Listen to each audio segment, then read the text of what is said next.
You'll also see steroids given for asthma and bronchitis, and also for emphysema. And why? What do steroids do? We give steroids for everything, don't we? Yeah, if you sneeze here, have a steroid. Yes, exactly. Got indigestion, here, steroid. Doesn't matter, have a steroid.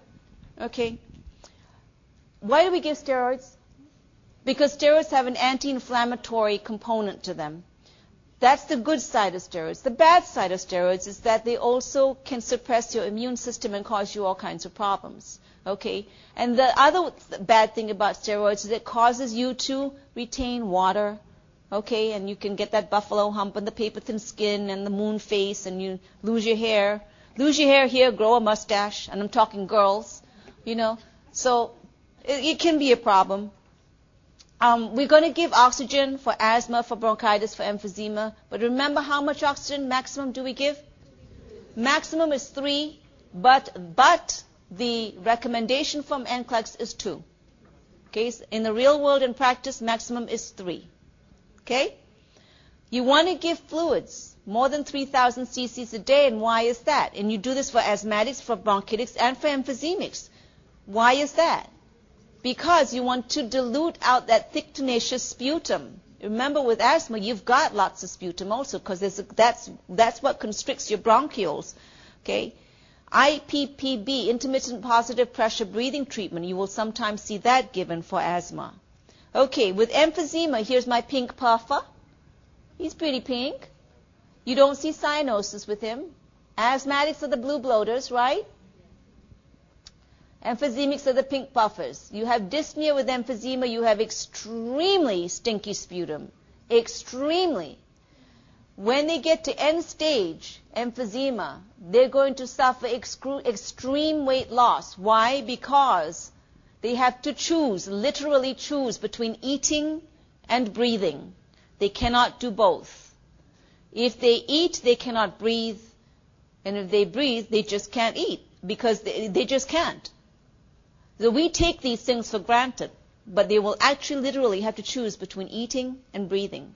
So severe weight loss. You will have that barrel chest, right? Now, NCLEX will not be so kind as to tell you barrel chest as a symptomology. What they call it is an increase in the anterior-posterior diameter. Yeah. So that's what NCLEX calls it, an increase in the anterior-posterior diameter. Okay? So you will see this barrel chest in emphysemics. And you will see wheezing. So they're very susceptible, emphysemics, to infections. So what do you want to tell emphysemics? Stay away from crowds. Anyway, you know what? They don't want to go anywhere. They're sitting home with their oxygen man and they cannot even move. So you don't, you really, in real life, you don't have to tell them stay away from crowds. Okay? But NCLEX wants you to know that you have to tell them that. Excuse me, Mr. Jones, but I would prefer that you didn't take your little oxygen tank, and I know you can't breathe, but I would prefer you didn't go to the mall. They're not going to go to the mall. They're going to sit at home and work on breathing. And their houses are about 30 degrees. They keep it very cold, because when it's hot, they can't breathe. Okay? Very, very cold homes. CHF is a huge complication of emphysema. Now, remember we talked a little while ago about left-sided and right-sided heart failure? There is a heart failure known as cor pulmonale. Okay, cor pulmonale is when you have right-sided heart failure because of a pulmonary problem. So you've got emphysema or asthma or bronchitis. Okay, so you've got an obstruction in the lungs, and the right side of the heart has to pump the blood to the lungs, correct? And it keeps meeting with this obstruction, and it cannot pump the blood into the lungs. Eventually, the right side of the heart will fail. That's cor pulmonale. It's right-sided heart failure secondary to a pulmonary problem. So emphysema, you're going to see CHF as a complication. So what is some of your interventions? Well, you're going to teach him pursed lip breathing. And essentially, you've got to be able to describe to yourself, okay, he's going to sit down, he's going to hyperextend his chin a little bit, he's going to inhale through his nose and exhale through his mouth. Because with emphysema, the problem is not getting the air in, it's getting the air out. Okay? So emphysemics usually have a carbon dioxide level of about 66. Yeah. We call emphysemics members of the 60-60 club because you can't tell their oxygenation from their carbon dioxide. Their oxygenation stays in the 60s. Carbon dioxide stays in the 60s. So they are the 60-60 club. Okay? So you've got to teach them pursed-lip breathing. Again, it's not the problem getting in, it's the problem coming out. So they cannot expel their carbon dioxide. You will give them oxygen, 2 liters. You will hydrate them, and chest PT. And you all know what chest PT is? It's legalized abuse of your patient. That's what chest PT is. Okay. Oxygen therapy is given to COPD patients. It's also given to anyone essentially with hypoxemia. It's also given to anyone with adult respiratory distress syndrome, ARDS. Okay? We're 2 basic symptoms. We've got low flow, okay? And we've also got high flow, and here's my little oxygen molecule sitting on a ladder, and he's pretty high. Okay? With your low flow systems, you've got 3 main types, and we're going to cover each one of them. And why do we do that? Because NCLEX has a tendency to love to ask you questions on these things. So we'll go ahead and do it. And I'm going to hit the high points, okay? Number 1, the nasal cannula. The nasal cannula gives you between 1 to 4 liters per minute, okay? So it gives you an FiO2, an oxygen percentage, in other words, of between 24 to 40%. What your nursing interventions are with the low-flow nasal cannula is you've got to remember to remove the cannula and clean the nares. You've also got to do ear care, okay? The same patient, by the way, the same exact patient, okay, who had the fingernail that was removed. Now, he was pretty much a veggie, all right? He was in a persistent vegetative state.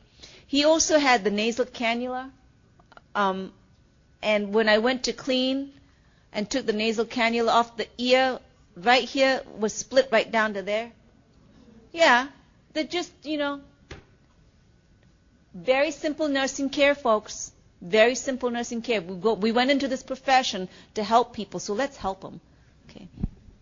You also want to do mouth care every 2 to 3 hours with the nasal cannula. Okay. The second low flow system is the standard mask. Okay. The standard mask just covers the nose and the mouth. The patients breathe through the nose, okay, and you get somewhere between 6 to 12 liters per minute. This translates to an FiO2 of between 40 to 65%. You've got to clean the mask every 2 to 3 hours because it really does get kind of gunky. Now, the third low flow system we're going to cover is the non-rebreather mask.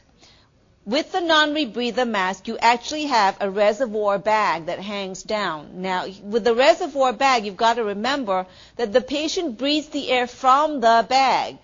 So you fill the bag, you hook up the NRB, you hook up the non-rebreather mask to the oxygen supply, you fill up the reservoir first, and then you put the mask on the patient. That's an NCLEX question. They say, do you put the mask on, then fill it? No. You fill the reservoir bag first, and then put the mask on the patient. Okay? The non-rebreather mask delivers the highest possible concentration other than intubation or mechanical ventilation. When you are monitoring a patient who is using a non-rebreather, that reservoir bag needs to deflate a little bit, so it needs to pulsate. So every time he inhales, it should deflate a little bit, and then, when he exhales, it should inflate again. If it doesn't do that, then it means it's not filled properly. Okay, so you need to take the mask off the patient, refill that reservoir, and put it back on him. If it stays inflated all the time, that means you've got too much going in. So you need to diminish the amount, the flow rate, until you have a slight deflation. The non-rebreather gives you 6 to 15 liters and an FiO2 between 60 to 90%. Now we're going to discuss the high flow system.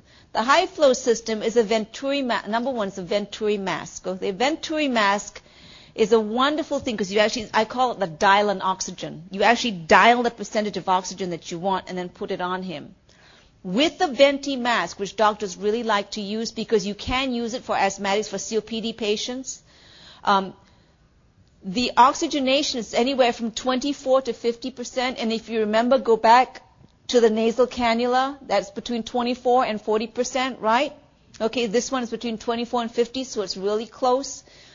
With the venti mask, what you can do is if your patient is on a venti mask, and this is an NCLEX question, during meal times, you can take the venti mask off, put the nasal cannula on at 2 liters, okay, let him eat, and after the meal, replace that, take the cannula off and put the venti mask back on.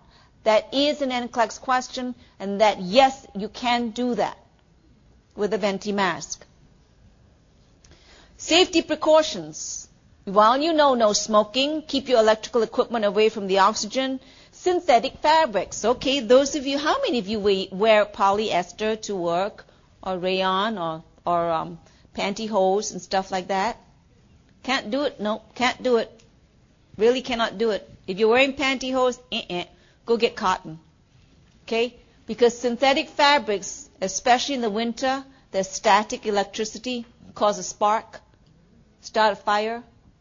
Can't do that.